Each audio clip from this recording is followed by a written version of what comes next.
क्यों घर छोड़कर भागना चाहते थे राजू श्रीवास्तव? राजू श्रीवास्तव के जीवन से जुड़े ये किस्से आप नहीं जानते होंगे। स्वागत है आपका आज के हमारे इस वीडियो में।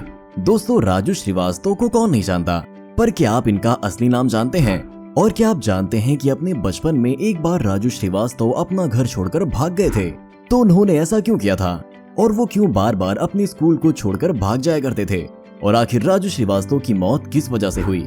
आज के इस वीडियो में हम राजू श्रीवास्तव के जीवन से जुड़ी ऐसी ही कुछ बातों के बारे में आपको बताने वाले हैं। तो चलिए फिर बिना किसी देरी के वीडियो को शुरू करते हैं।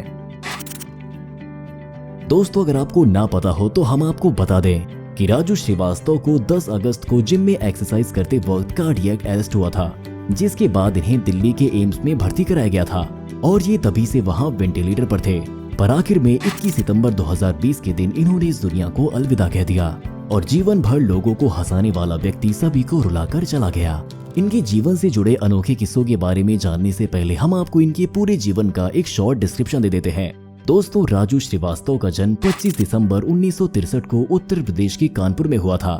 कॉमेडियन राजू श्रीवास्तव बचपन से ही बहुत जिंदादिल इंसान थे। इनके पिता रमेश श्रीवास्तव एक कवि थे। इन्हें काफी छोटी उम्र से ही लोगों की मिमिक्री करना बेहद पसंद था। 1980 में इन्होंने अपने कॉमेडी के करियर की शुरुआत मुंबई शिफ्ट होकर की थी। इन्होंने अपने करियर की शुरुआत फिल्मों में छोटे मोटे रोल्स करने के साथ की थी। इन्होंने मैंने प्यार किया, बॉम्बे टू गोवा, बाजीगर और आमदनी अठन्नी खर्चा रुपया जैसी कई मशहूर फिल्मों में काम किया है। इन्होंने 2005 में अपने पहले stand up comedy show the great Indian laughter challenge में हिस्सा लिया था, जिसमें ये रनर अप रहे थे। इसके कुछ ही समय बाद the great Indian laughter challenge के ही एक और शो में इन्होंने द किंग ऑफ कॉमेडी का टाइटल जीता था और इन्हें इसी शो से पॉपुलैरिटी मिलना चालू हो गई थी। जिसके बाद अगले 4 साल में ही 2009 तक ये 2800 लाइव शोज कर चुके थे।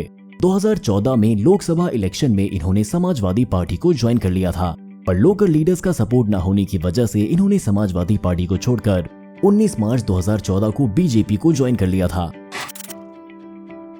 और अब आपको राजू श्रीवास्तव की जिंदगी से जुड़े उन अनोखे किस्सों के बारे में बताते हैं जिनकी बात हमने आपसे वीडियो की शुरुआत में की थी।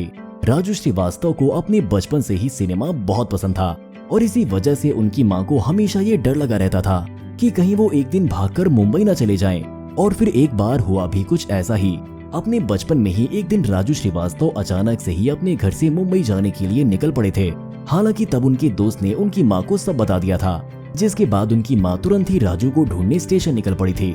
इस दौरान राजू श्रीवास्तव की माँ ने बड़ी मशक्कत के बाद उन्हें एक ट्रेन से खोज निकाला था, जिसके बाद उन्हें स्टेशन पर खूब डांट पड़ी थी। छोटी उम्र में ही सिनेमा का शौक होने के कारण कई बार राजू श्रीवास्तव स्कूल बंक करके सिनेमा देखने चले जाते थे। लेकिन एक दिन उनकी माँ को उनकी इस हरकत के बारे में पता चल गया और एक दिन जब राजू स्कूल बंक करके मूवी देखने सिनेमा हॉल में गए हुए थे, तभी उनको ढूंढते हुए उनकी माँ भी वहाँ पहुँच गई थी और उस दिन भी उन्हें खूब डांट पड़ी थी। हालांकि इसके बाद भी उन्होंने सिनेमा देखने का तोड़ निकाल ही लिया था।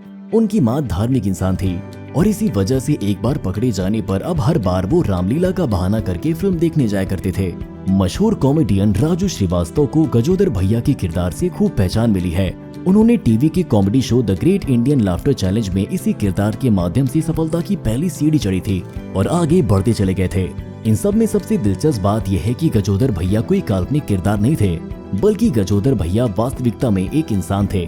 राजू के ननिहाल में एक गजोदर नाम के एक बुजुर्ग व्यक्ति रहा करते थे। वो रुक रुक कर बोलते थे और उन्हीं के किरदार को राजू ने अपना कर पूरी दुनिया को जी भर के हंसाया है। लोगों को राजू श्रीवास्तव का गजोदर भैया का एक किरदार इतना पसंद आया था कि वो इन्हें अब इसी नाम से जानने लगे थे। काफी कम ही लोग जानते हैं कि कॉमेडियन राजू श्रीवास्तव का जन्म एक कवि परिवार में हुआ था। कानपुर में जन्मे कॉमेडियन राजू के पिता रमेश चंद्र श्रीवास्तव एक जाने माने कवि थे और वो लोगों के बीच बलई काका के नाम से मशहूर थे। राजू को शुरुआती दिनों में कलाकारों की मिमिक्री करने का बहुत शौक था, इसीलिए वो घर के अलावा स्कूल और पार्टी आदि में भी लोगों का मनोरंजन करते रहते थे। हालांकि इस वजह से कई बार उन्हें घर में डांट भी खानी पड़ती थी, क्योंकि उनकी माँ चाहती थी कि वो पढ़ लिख कर कोई अच्छी नौकरी करें। लेकिन राजू श्रीवास्तव ने अपनी मेहनत से कॉमेडी में ही एक अलग मुकाम हासिल करके दिखाया। कॉमेडियन राजू श्रीवास्तव की प्रेम कहानी भी बेहद फिल्मी रही थी। साल 1981 में इनके बड़े भाई की शादी फतेहपुर में तय हुई थी। वहीं उन्होंने अपनी पत्नी शिखा को पहली बार देखा था और उनको पहली बार देखते ही उन्हें उनसे प्यार हो गया था।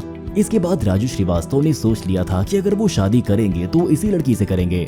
फिर इन्होंने इधर उधर करके किसी तरह उस लड़की के एड्रेस का पता लगाया जिसके बाद वो कोई ना कोई बहाना करके बार बार उसके घर जाया करते थे, लेकिन इनकी उससे कुछ भी बोलने की हिम्मत ही नहीं होती थी। इसीलिए राजू उनके घर पर चिट्ठियां भेजा करते थे।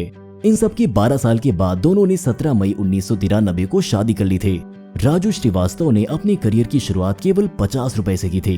अपने करियर के शुरुआती दिनों में इन्हें पर शो 50 रुपए मिला करते थे और सफल होने के बाद आज के समय तक इन्हें ऐसे शोज करने के लाखों रुपए मिलते हैं।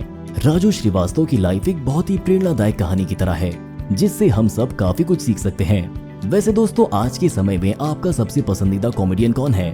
हमें कमेंट सेक्शन में जरूर बताइएगा और अपने पसंदीदा कॉमेडियन के लिए इस वीडियो को एक लाइक और शेयर करना तो बनता है। अगर आपको हमारी ये वीडियो जरा भी इन्फॉर्मेटिव और इंटरेस्टिंग लगी हो तो हमारी महारानी एलिजाबेथ के ऊपर बनाई गई ऐसी और एक और वीडियो को बिल्कुल भी मिस मत करिएगा। स्क्रीन पर क्लिक करके आप वीडियो को देख सकते हैं।